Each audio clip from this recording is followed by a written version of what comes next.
আওয়ামী আমলের বেপরোয়া বৈদেশিক ঋণ, ডলার ও সুদের ধাক্কায় ঝুঁকিতে বাংলাদেশ। জানাবো মমতার হারে কেমন হবে বাংলাদেশ ভারত কূটনৈতিক সম্পর্ক। 100টিরও বেশি আসন লুট করে নিয়েছে বিজেপি, বলছে মমতা।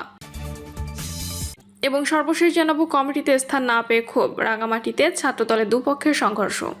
দর্শক শুনছিলেন সংবাদ শিরোনাম, এবার জানিয়ে দেব বিস্তারিত সংবাদ। তবে তার আগে অনুরোধ থাকবে ভিডিওটিতে একটি লাইক দিন এবং ভিডিও সম্পর্কে আপনাদের গুরুত্বপূর্ণ মতামত কমেন্ট করে জানিয়ে দিন।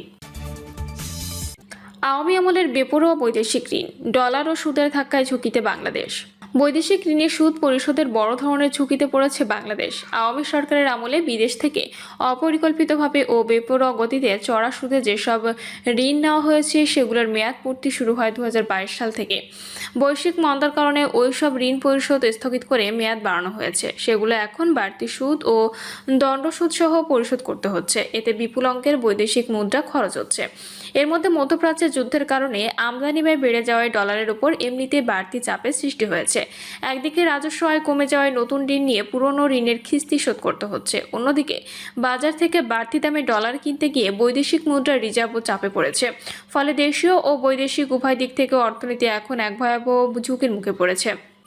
আওয়ামী লীগ সরকারের ক্ষমতা গ্রহণের সময় 2009 সালের শুরুতে দেশের বৈদেশিক ঋণের স্থিতি ছিল $2,279 কোটি। আওয়ামী লীগ সরকারের শেষ সময় 2024 সালের জুনে এর স্থিতি বেড়ে দাঁড়িয়েছিল $10,407 কোটি। ওই সময় ঋণের স্থিতি বেড়েছিল $8,128 কোটি বা 4.5 গুণের বেশি। গত ডিসেম্বর পর্যন্ত এর স্থিতি আরও বেড়ে $11,352 কোটি দাঁড়িয়েছে। আলোচ্য ঋণের মধ্যে সরকারি খাতে $9,342 কোটি এবং বেসরকারি খাতে $1,978 কোটি। সরকারি খাতে ঋণের সিংহভাগই দীর্ঘমেয়াদী ঋণ। বিভিন্ন প্রকল্পের বিপরীতে এসব ঋণ নেওয়া হয়েছে। এর মধ্যে বৈদেশিক ঋণের বেশিরভাগ প্রকল্পে বাস্তবায়ন হয়নি, কিন্তু ঋণ নেওয়া হয়েছে। 2022 সালে বৈশ্বিক মন্দা দেখা দিলে প্রবল ডলার সংকটের কারণে বৈদেশিক ঋণ পরিশোধ স্থগিত করা হয়।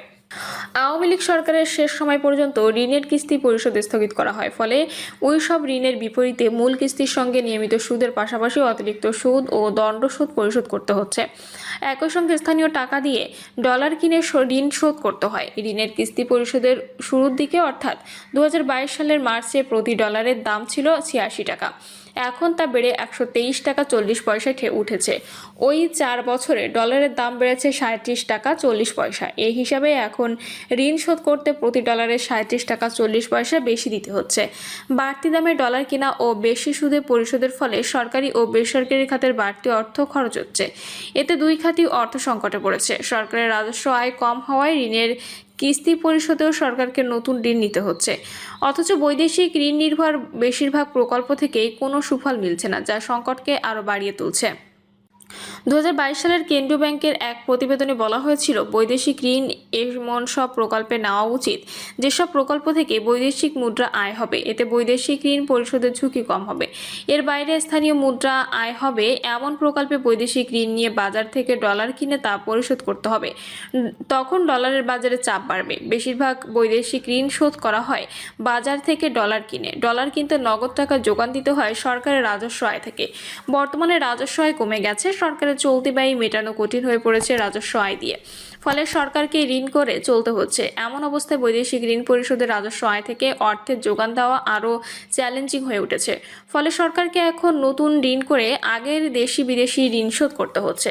মধ্যপ্রাচ্যে যুদ্ধ বা অনিশ্চয়তার কারণে ঝুঁকির মাত্রা আরও বাড়িয়ে দিয়েছে। কারণ মধ্যপ্রাচ্যে সৃষ্ট অস্থিরতার কারণে আন্তর্জাতিক বাজারে জ্বালানি তেল সহ প্রায় সব ধরনের পণ্যের দাম বাড়ছে। পাশাপাশি সরবরাহ ব্যবস্থা বাধাগ্রস্ত হচ্ছে। এতে আমদানি ব্যয় বেড়ে গিয়ে ডলারের উপর চাপ বেড়েছে, পাশাপাশি রিজার্ভও চাপে পড়েছে। এসব কারণে IMF এর এশীয় ব্যাংক বাংলাদেশের বৈদেশিক ঋণ পরিশোধের ক্ষেত্রে ঝুঁকি দেখছে। মমতার হারে কেমন হবে বাংলাদেশ ভারত কূটনৈতিক সম্পর্ক।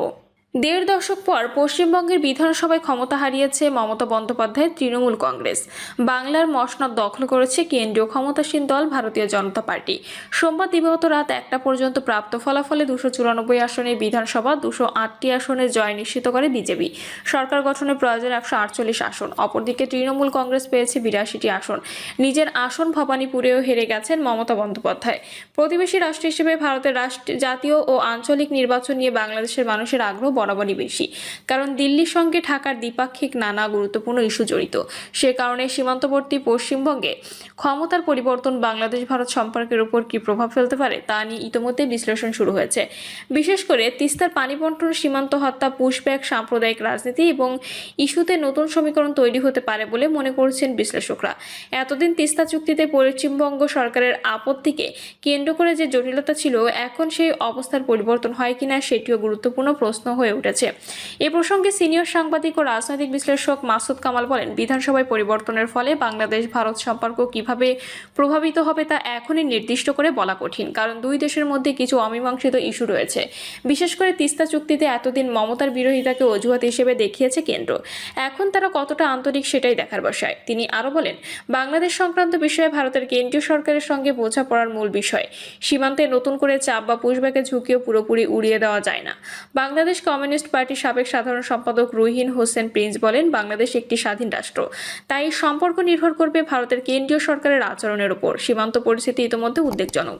উভয় পাশে সাম্প্রদায়িক রাজনীতির প্রভাব বাড়ছে, যা ভবিষ্যতে উত্তেজনা তৈরি করতে পারে। তিনি মনে করেন, তিস্তা ইস্যুতে শুধু আঞ্চলিক নয়, কেন্দ্রীয় সরকারের সদিচ্ছাই বেশি গুরুত্বপূর্ণ।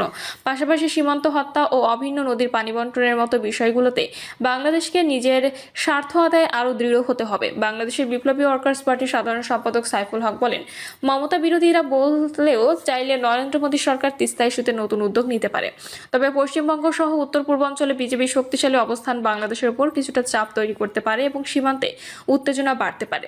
বিশ্লেষকদের মতে, পশ্চিমবঙ্গের ক্ষমতার এই পরিবর্তন শুধু একটি আঞ্চলিক রাজনৈতিক ঘটনা নয়, বরং এটি বাংলাদেশ ভারত সম্পর্কের ভবিষ্যৎ গতিপথ নির্ধারণে গুরুত্বপূর্ণ প্রভাব ফেলতে পারে। তবে শেষ পর্যন্ত দুই দেশের কূটনৈতিক সম্পর্ক নির্ভর করবে পারস্পরিক স্বার্থ, আস্থা ও রাজনৈতিক সদিচ্ছার উপর। 100টিরও বেশি আসন লুট করে নিয়েছে বিজেপি, বলছে মমতা। পশ্চিমবঙ্গে বিধানসভা নির্বাচনে ভারতীয় জনতা পার্টির ঐতিহাসিক সাফল্যের মুখে দাঁড়িয়ে রাজ্যের বিদায়ী মুখ্যমন্ত্রী মমতা বন্দ্যোপাধ্যায় নির্বাচন কমিশন এবং গেরীয় শিবিরের বিরুদ্ধে তীব্র আক্রমণ জানিয়েছে। 15 বছর ধরে রাজ্যে ক্ষমতায় থাকা তৃণমূল কংগ্রেসের দুর্গ ভেঙে বিজেপি যখন একক সংখ্যাগরিষ্ঠতার পথে এগিয়ে চলেছে, তখন মমতা বন্দ্যোপাধ্যায় এই ফলাফলকে সরাসরি লুট ও অনৈতিক বিজয় বলে আখ্যা দিয়েছে। কলকাতায় সাংবাদিকদের মুখোমুখি হয়ে মমতা বন্দ্যোপাধ্যায় অভিযোগ করেন, বিজেপি নির্বাচন কমিশনের প্রত্যক্ষ সহায়তায় রাজ্যের 100টিরও বেশি আসনের জয় ছিনিয়ে নিয়েছে। তিনি নির্বাচন কমিশনকে বিজেপির কমিশন হিসেবে অভিহিত করে বলেন, তিনি রাজ্যের মুখ্য নির্বাচন আধিকারিক এবং মনোজ আগারওয়ালের কাছে এই বিষয়ে অভিযোগ জানিয়েছিলেন, কিন্তু কোনো ব্যবস্থা নেওয়া হয়নি। মমতা বন্দ্যোপাধ্যায়ের মতে এটি কোনো নৈতিক জয় নয়, বরং কেন্দ্রীয় বাহিনী এবং প্রধানমন্ত্রী ও স্বরাষ্ট্রমন্ত্রীর যোগসাজশে নির্বাচন কমিশন যে কাণ্ড ঘটিয়েছে তা সম্পূর্ণ অবৈধ ও লুণ্ঠনমূলক। তবে তিনি দৃঢ় কণ্ঠে জানিয়েছেন যে তৃণমূল কংগ্রেস এই বিপর্যয়ের পরও ভবিষ্যতে পুনরায় ঘুরে দাঁড়াবে। অন্যদিকে বিজেপির এই অভূতপূর্ব জয়কে রাজ্যের মানুষের ইচ্ছার প্রতিফলন হিসেবে দেখছে পদ্ম শিবির। প্রধানমন্ত্রী নরেন্দ্র মোদী সামাজিক যোগাযোগ মাধ্যমে এই সাফল্যকে জনগণের শক্তির বিজয় এবং সুশাসনের রাজনীতির জয় হিসেবে বর্ণনা করেছেন। তিনি